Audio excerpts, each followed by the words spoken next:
UPSC म्हणजेच केंद्रीय लोकसेवा आयोगाचा नागरी सेवा परीक्षा 2025 चा निकाल लागलाय.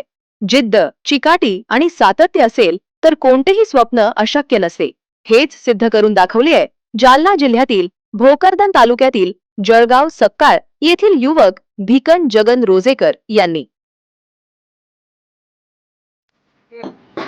हॅलो, माझं नाव भिकन रोजेकर. मी जळगाव सक्काळचा रहिवासी आहे. माझं बालपण खानदेशातले चाळीसगाव तालुक्यामध्ये वाडे येथे गेलं. त्यानंतर तिथे 8वीपर्यंत शिकलो. त्यानंतर 9वीपासून इथं आलो जळगाव सक्काळला. 9वी 10वी गावातच झाली. त्यानंतर 11वी 12वीसाठी मी विवेकानंद कॉलेजला होतो संभाजीनगरला. ग्रॅज्युएशन ॲग्रिकल्चरमध्ये केलं, छत्रपती शाहू महाराज शिक्षण संस्था कांचनवाडी संभाजीनगर येथे. त्याच्यानंतर 2020ला मी पासआउट झालो. पण 21पासून पूर्णपणे तयारीला सुरुवात केली UPSCसाठी. मी MPSC वगैरे यांचा काही अभ्यास केला नाही, कोणत्याच दुसऱ्या एक्झामचा अभ्यास केला नाही, UPSCचाच केला. 2021ला पहिला अटेम्प्ट दिला, नाही झाला. 22ला दिला, नाही झालं. असं 24ला माझी 4थ्या अटेम्प्टमध्ये प्री निघाली, मेन्स दिली, मेन्स नाही झाली. 5व्या अटेम्प्टला 2025ला माझी प्री निघाली, मेन्स निघाली आणि इंटरव्ह्यूही निघाला. या 2025मध्ये मी UPSCच्या फॉरेस्टच्या एक्झामसाठी सुद्धा एलिजिबल होतो. प्री त्याची पण निघाली होती. त्याच्यानंतर मी UPSC CAPF असिस्टंट कमांडंट याची सुद्धा एक्झाम क्लिअर केली. त्यासाठी इंटरव्ह्यूसाठी क्वालिफाय झालो होतो. पण मला नाही वाटत आता त्याची काही गरज पडेल इंटरव्ह्यू द्यायची पुन्हा एकदा. आणि सुरुवात थोडी कठीण होती, समजायला अवघड जात होतं. कारण की 10वीपर्यंतचं पूर्ण शिक्षण जिल्हा परिषद आणि माध्यमिक मराठीमध्ये झालं आहे सगळं. त्यानंतर इंग्लिशमध्ये थोडं समजायला अवघड जात होतं. पण मग महाराष्ट्र गव्हर्नमेंटची स्कॉलरशिप, माझ्या भावांची मदत, मामा मामीचा सपोर्ट आणि सगळ्या परिवाराचा सपोर्ट होता. त्यामुळे मी चांगले कोचिंग वगैरे लावू शकलो. मग कोचिंगमधून गायडन्स भेटलं, डिरेक्शन वगैरे भेटले. त्याच्यानंतर कोचिंग झाल्याच्यानंतर पूर्ण सेल्फ स्टडीज केली. मी 3 वर्षे सेल्फ स्टडी केली 2023, 24, 25.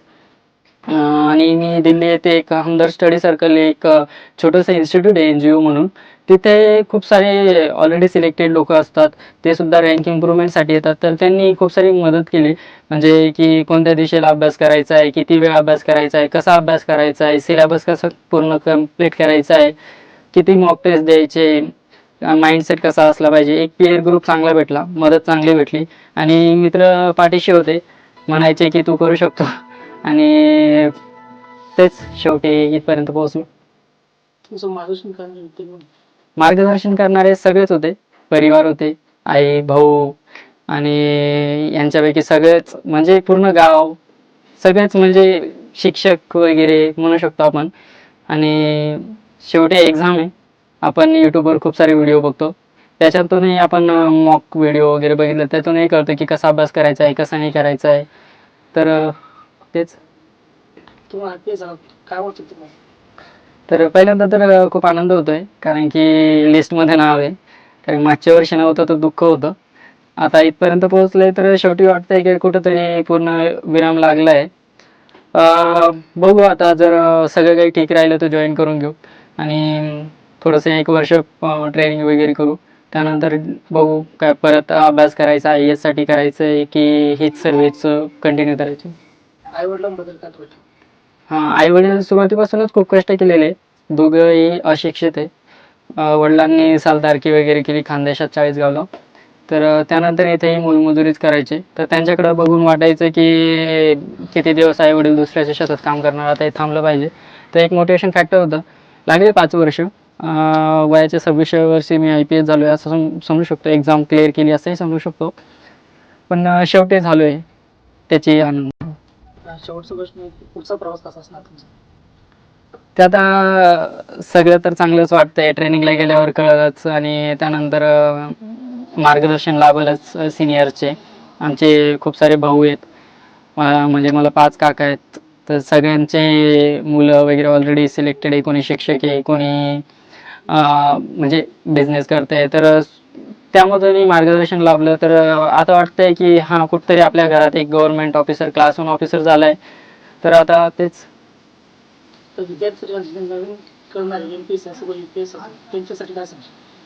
तेच की अभ्यास करत राहा, शेवटपर्यंत हिंमत नका हारू. कारण की शेवटी कुठं ना कुठं काहीतरी भेटून जाते आणि घरातला एकच माणूस लागतो जो की आपली पूर्ण परिवाराची रूपरेषा बदलू शकतो.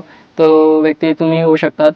ज्या दिवशी हे तुम्ही मनात आणाल ना, की मी करू शकतो आणि याच्याशिवाय मला काही पर्याय नाही, मला करावंच लागेल. त्या दिवशी खूप साऱ्या गोष्टी सोप्या होऊन जातात.